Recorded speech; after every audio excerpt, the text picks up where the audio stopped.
This is OwlUp, where learning happens in minutes, not hours. For a deeper journey, explore all our courses at owlup.co. Now, let's dive in.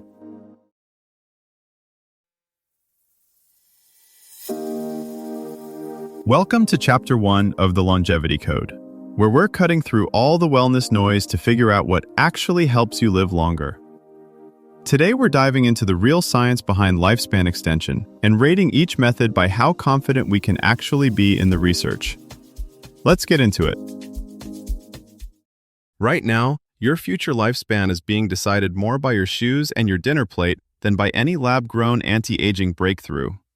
In this episode, we'll explore why the boring decisions you make today quietly beat the sci-fi tech everyone's waiting for. Here's the twist.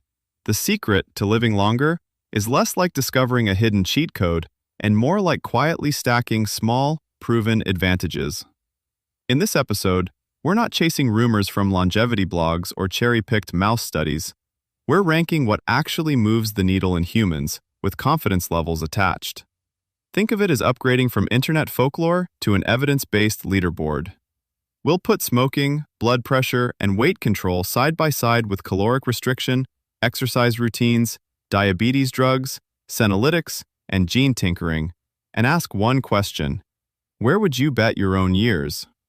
Along the way, we'll separate health span from lifespan, look at what's solid, what's promising, and what's still science fiction, so you can focus on the moves that genuinely buy you time.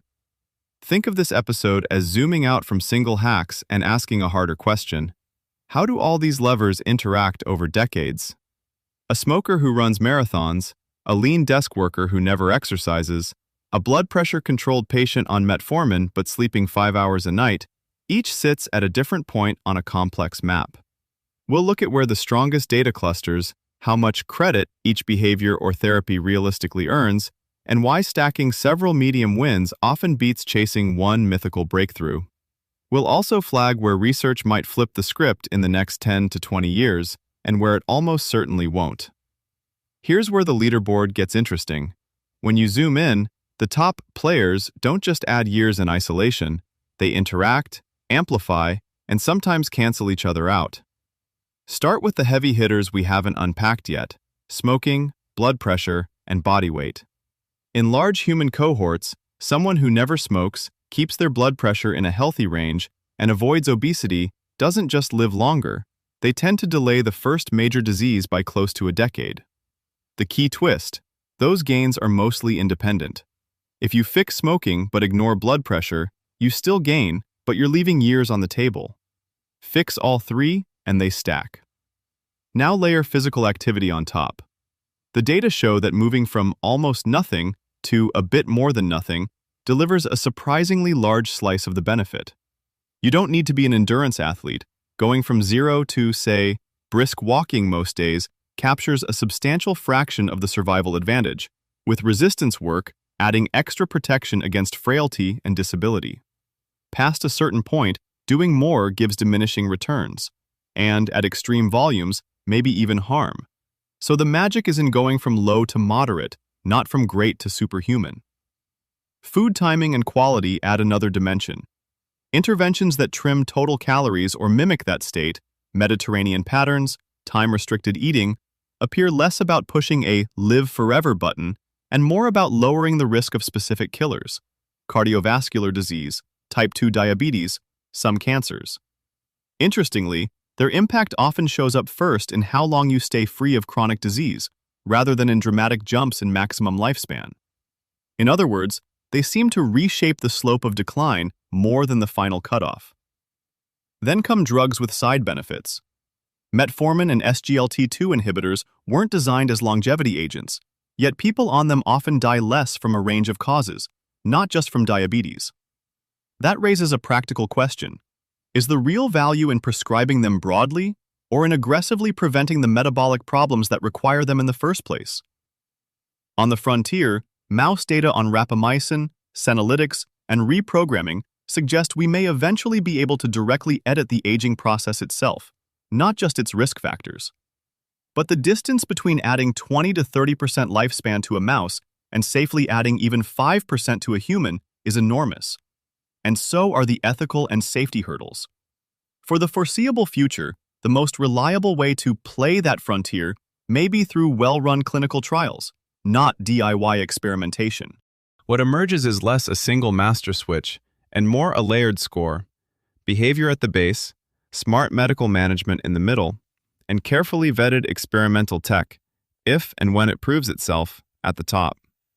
Think about trade-offs using 3 concrete profiles. Profile A: the bulletproof executive in their 40s who lifts, does regular cardio, eats mostly whole foods, but sleeps 5 hours, travels constantly, and lets stress run hot. They may look metabolically stellar now, yet long-term blood pressure creep and chronic cortisol could quietly erase a chunk of the gains from their training and diet. Profile B: the late starter in their 60s who quit smoking, walks 30 minutes daily, and takes blood pressure and cholesterol meds, but never touches any cutting-edge intervention. Data suggests this person can still reclaim meaningful years and delay disability, proof that stacking basics late is still powerful. Profile C: the biohacker in their 30s experimenting with unproven pills while staying sedentary and slightly hypertensive. On paper, they're doing more, but their actual risk curve may be worse than Profile B's, precisely because the experimental layer is sitting on a shaky base. If aging itself becomes a billable diagnosis, the entire system tilts. Retirement ages may creep upward, not from cruelty, but because 75 could resemble today's 60. Career paths might look more like seasons than ladders. People retraining in their 50s, switching fields in their 70s. Families could span 6 living generations, with great-grandparents more like long-term mentors than fragile dependents. The risk? A split world where only some can afford extra decades. Your choices now may influence which side you land on. Longevity science is still being written, more draft than final score. Over the next decade, we'll likely see clearer rankings as trials report back and today's promising tools either fade or earn promotion. For now, treat your daily routine like editing a manuscript. Keep revising the basics so new breakthroughs, when they arrive, land on strong paragraphs, not blank pages. Before next week, ask yourself, looking at the highest confidence levers from the episode, like not smoking, strength training, zone 2 cardio, sleep, and protein, which one am I currently underdoing the most? And what would it realistically look like to move that dial by 10 to 20% this week? Then ask, if I treated my sleep as a prescription instead of a suggestion, what specific change would I make tonight? Bedtime, wake time, caffeine cutoff, or screen use? And what might I need to say no to for that to actually happen?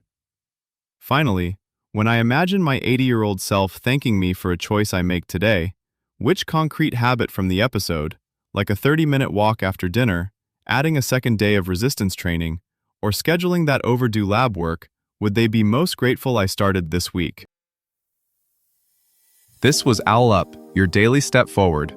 To keep learning with structured courses and more insights, go to owlup.co. Until tomorrow!